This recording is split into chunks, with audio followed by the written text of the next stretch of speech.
कि भारत की न्याय पद्धति का नाश हो जाएगा तो भारतीय समाज टूट जाएगा। ऐसे ही मैकॉले एक बात और कहता था। मैकॉले की लिखी हुई एक चिट्ठी है मेरे पास, उसकी फोटोकॉपी। लंदन में एक लाइब्रेरी है, उसका नाम है इंडिया ऑफिस लाइब्रेरी, वहां से मैंने निकलवाई है। इंडिया ऑफिस लाइब्रेरी में से ऐसे कुछ 50,000 से ज्यादा डॉक्यूमेंट्स मैं निकाल के लाया और वहां के कई लोगों की मदद से हमने वो निकलवाए हैं। तो उनमें एक चिट्ठी है मैकॉले की, वो उसके अपने पिताजी को उसने लिखी है। जब वो यहां ऑफिसर बन के आया है तो मैकॉले क्या लिख रहा है कि भारतीय समाज को अगर बर्बाद करना है तो भारतीय न्याय पद्धति बर्बाद करो। तो वो करने के लिए उसने आईपीसी बना दिया, सीआरपीसी बना दिया, सीपीसी बना दिया और बर्बाद हुई।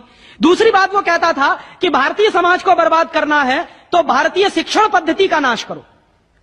तो मैकॉले कहा करता था कि जो भारतीय शिक्षण पद्धति है, वो खुद मानता था इस बात को, यह दुनिया की सबसे ज्यादा विकसित और सबसे अच्छी पद्धति।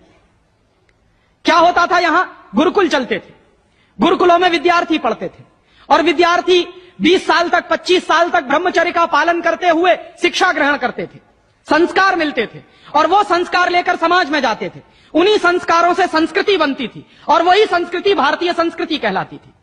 ऋषि थे, मुनि थे, बड़े बड़े ज्ञानी थे, महात्मा थे, वो गुरुकुलों को चलाया करते थे और सारे के सारे गुरुकुल जो चला करते थे उनमें वेदों का अध्ययन, पुराणों का अध्ययन, उपनिषदों का अध्ययन, जो भारतीय ज्ञान है, जो भारतीय मनीषा है, उन्हीं सबका अध्ययन संस्कृत के माध्यम से कराया जाता था।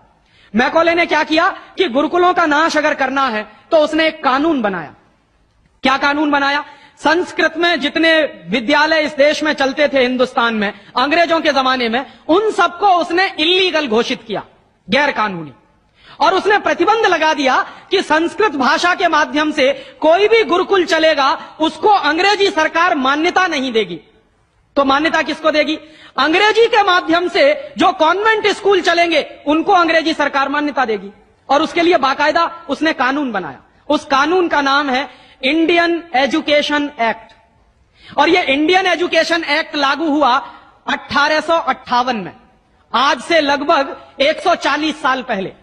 तो 140 साल पहले जो कानून लागू हुआ था अंग्रेजों के जमाने में, वही कानून आज भी चल रहा है। उस कानून के आधार पर मैकॉले ने क्या किया?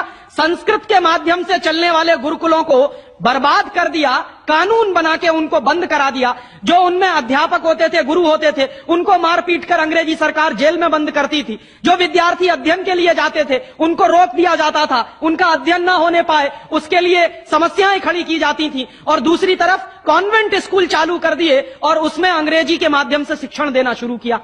एक दिन उसने अपने बाप को चिट्ठी लिखी और इस चिट्ठी में उसने ये लिखा कि मैंने हिंदुस्तान में एक ऐसी शिक्षण पद्धति पैदा कर दी है जिसमें अगर हिंदुस्तानी विद्यार्थी पढ़ेंगे तो पढ़कर निकलने के बाद वो शरीर से हिंदुस्तानी होंगे, दिमाग से सब अंग्रेज हो जाएंगे।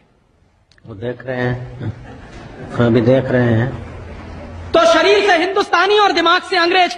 तो मैकॉले दूसरी बात लिख रहा है उस चिट्ठी में कि जब वो शरीर से हिंदुस्तानी और दिमाग से अंग्रेज हो जाएंगे तो अंग्रेजों के हिसाब से सारे काम करेंगे। और वो विद्यार्थी जब कॉन्वेंट स्कूल में से निकलेंगे तो सबसे ज्यादा गालियां भारतीय संस्कृति को देंगे, सबसे ज्यादा गालियां अपने मां बाप को देंगे। कैसे? मॉम और डैड कह के। डैड माने होता है मरा हुआ और मम्मी माने होता है शव।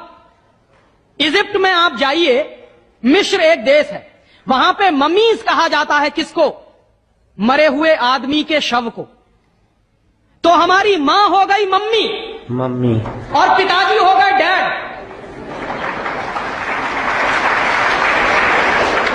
आया कहां से ये? मैकॉले ने डाल दिया हमारे दिमाग में। और मैं ये कहता हूं कि मैकॉले तो मर गया, उसका बाप भी मर गया, सब मर गए, भगवान उनकी आत्मा को शांति दे, लेकिन उसकी जो आत्मा है वो हम सब में प्रवेश कर गई है।